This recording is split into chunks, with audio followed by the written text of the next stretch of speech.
Elles sont comme ça. Et c'est des petits monstres. C'est incroyable.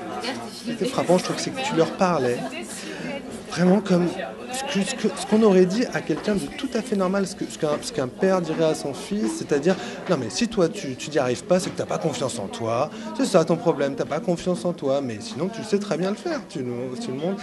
Et c'est ça c'est ça qui m'a touché, que je trouvais finalement, et que, je sais pas, c'est à rapprocher finalement, je pense plus de travailler avec des gens comme ça, c'est avant tout soi-même avoir une forte idée de ce que c'est l'art, ce que c'est l'être humain en fait au sens large, plus que le comédien ou le malade Oui, mais à vrai dire c'est marrant parce que je ne l'ai pas choisi, je ne l'ai pas théorisé, je l'ai pas. Bon. J'ai travaillé d'abord comme psychologue avec des usagers de drogue, donc pas du tout la population des personnes handicapées, rien à voir, enfin c'est quand même très différent. Et puis je voulais absolument être comédien, donc j'ai fait une école de théâtre, j'ai travaillé comme acteur, bon voilà, je suis arrivé à faire ce que j'avais vraiment envie de faire. Et on m'a proposé d'intervenir dans un atelier, dans un foyer, avec des personnes handicapées mentales. Et spontanément, sans que je me pose la question, j'ai fait exactement ce que j'avais vu que les metteurs en scène avaient fait avec moi. J'ai pris comme modèle les gens que j'avais connus et la façon dont ils avaient exercé leur métier et comment j'avais pu apprendre des choses à leur contact. Et du coup, spontanément, je me suis dit, oui, il faut les traiter comme des comédiens à part entière et comme des êtres humains à part entière. Et donc, j'ai pas cherché à renouer avec une première casquette. C'est simplement au contact des difficultés que je me suis dit, oui, comment on fait pour les résoudre et pour que ce soit au mieux pour eux, quoi. C'est-à-dire qu'il y a une espèce de tension entre le fait que on les présente, est-ce que c'est seulement un projet? J'ai l'impression que c'est beaucoup plus que ça, comme des gens qui font leur métier professionnellement.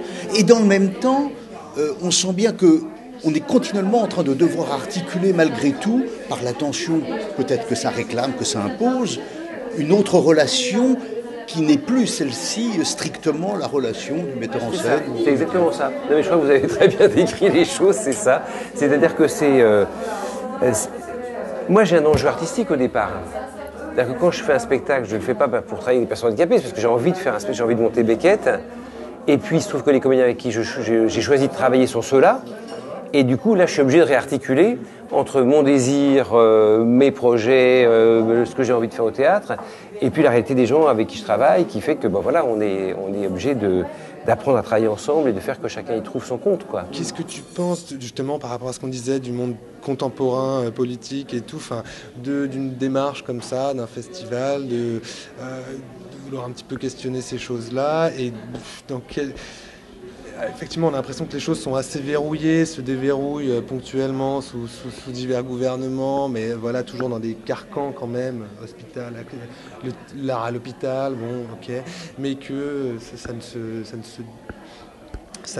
finalement, ça ne s'est pas encore complètement libéré, tout ça, et que, bien sûr, par exemple, c'est très difficile pour vous de produire dans des endroits consacrés, normalement, à des grandes représentations artistiques. Enfin, je sais pas, comment tu penses articuler tout ça, alors aujourd'hui, en 2011, quoi. Mais je suis incapable d'articuler. C'est-à-dire que c'est curieux parce que ce que tu dis là, c'est vraiment le propos du dernier spectacle, le dernier Christ, c'est ça. J'avais vraiment essayé de faire un espèce de fresque sur le monde contemporain, comme ça, en réfléchissant sur la marchandisation, la médiatisation, l'espèce de truc où la forme prime sur le fond, on est sur des renvois permanents en termes d'image, où l'image compte plus que les réalités profondes. Et c'était un spectacle un peu pessimiste comme ça, où il y avait des images sur finalement la façon dont le fait de paraître prime sur l'être, quoi, et sur l'oppression économique, sociale, etc. Et aujourd'hui, je ne sais pas quoi penser parce que, curieusement, on est dans une réinvention du collectif. Je crois qu'on est en train de changer, de basculer avec Internet sur un nouveau monde social, un nouveau mode de rapport. Je crois que c'est un peu comme l'invention du livre. On est en train de basculer et les nouvelles formes de socialité qui vont se créer n'existent pas encore. C'est-à-dire que je crois que l'espèce de monstre froid d'Internet quand on raisonne comme ça, quand je raisonne comme ça, moi j'ai l'impression de quelqu'un du vieux monde qui n'a pas pu appréhender les nouvelles formes qui vont se créer et qui vont apparaître comme ça. et qui appartiennent à la jeune génération. Donc je crois qu'il ne faut pas désespérer parce Qui que... pourront permettre là, de décloisonner Ouais, justement. exactement. Tout à fait, je pense aussi. Il y avait un article de Michel Serres dans Le Monde de samedi dernier qui était génial. Qui était là-dessus. génial, où il comparait l'éducation en Voilà. 1900 et en 2011. Exactement. Ouais, tout à fait.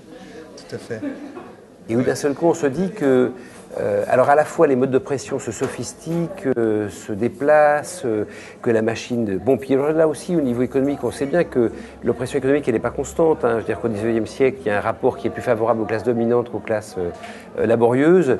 Il y a une embellie, ça retombe et puis ça va repartir. Je veux dire, avec la Chine qui est en pleine période d'augmentation des salaires, on voit bien que les choses ne sont pas stables et que le devenir n'est ni vers un lendemain qui chante, ni vers un lendemain qui déchante, mais que les phases alternent.